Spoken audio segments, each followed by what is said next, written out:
En effet, ce n'est pas à des anges que Dieu a soumis le monde à venir dont nous parlons. Or, quelqu'un a rendu quelque part ce témoignage. Qu'est-ce que l'homme pour que tu te souviennes de lui, ou le Fils de l'homme pour que tu prennes soin de lui? Tu l'as abaissé pour un peu de temps au-dessous des anges. Tu l'as couronné de gloire et d'honneur. Tu as mis toutes choses sous ses pieds. En effet, en lui soumettant toutes choses, Dieu n'a rien laissé qui ne lui soit soumis. Cependant, nous ne voyons pas encore maintenant que toutes choses lui soient soumises. Mais celui qui a été abaissé pour un peu de temps au-dessous des anges, Jésus, nous le voyons couronné de gloire et d'honneur, à cause de la mort qu'il a soufferte. Ainsi, par la grâce de Dieu, il a souffert, goûté la mort pour tous. Il convenait en effet que celui pour qui et par qui sont toutes choses, et qui voulait conduire à la gloire beaucoup de fils, et élever à la perfection par les souffrances le prince, le pionnier de leur salut. Car celui qui sanctifie, ceux qui sont sanctifiés sont tous issus d'un seul, ont une seule origine. C'est pourquoi il n'a pas honte de les appeler frères. Hébreux 2, 5, 11. Cette portion des Écritures est un condensé de tout ce que la Bible dit, et surtout de ce que traite le Nouveau Testament. C'est une chose étrange à dire, mais il est vrai qu'à cette heure avancée de la dispensation du Nouveau Testament, notre plus grand besoin en tant que peuple de Dieu, c'est de connaître dans quoi nous sommes entrés, ce que Christ signifie et à quoi nous sommes appelés en tant que peuple du Seigneur.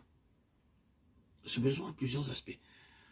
Vous serez d'accord pour dire, j'en suis presque sûr, qu'un des aspects de notre besoin, c'est celui de l'assurance, de la confiance, d'être assis, enraciné et fondé sur une inébranlable espérance. Nous tous, nous avons besoin d'être affermis et établis dans la foi, de telle manière que nous ne soyons pas aussi facilement secoués dans nos esprits ni vacillants dans notre confiance. Ce besoin est manifesté en nous. Et ce besoin, je pense, va être de plus en plus ressenti à mesure que les choses deviennent de plus en plus difficiles. C'est une nécessité pour le peuple du Seigneur dans ce monde d'être établi et pleinement assuré. Il y a un besoin de force, de réelle puissance parmi le peuple du Seigneur, de délivrance de la faiblesse, de la fragilité, afin qu'il puisse aller de l'avant, faire des progrès et croître réellement. Car là où il y a incertitude ou faiblesse, il y aura lenteur dans la progression et une réelle limitation dans le développement spirituel. De plus, il y a ce grand besoin de comprendre, surtout de compréhension concernant la manière dont Dieu œuvre et dont Dieu traite son peuple. De savoir pourquoi le Seigneur agit avec eux et avec nous comme il le fait.